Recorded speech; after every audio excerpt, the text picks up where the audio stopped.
বাবা তো বাবা, এরকমই হয়। বাবারা যতক্ষণ থাকে বটগাছ হয়ে ছায়া দিয়ে রাখে।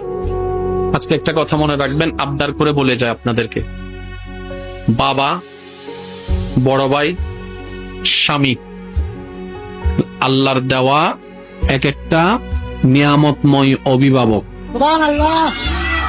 স্বামী এটা যেমনই হোক, যদি ইনকাম কমও করে, কিন্তু সেই স্বামী যতদিন বেঁচে থাকে ওই স্বামীর স্ত্রীকে কেউ আঙ্গুল তুলে সহজে কথা বলতে পারে না।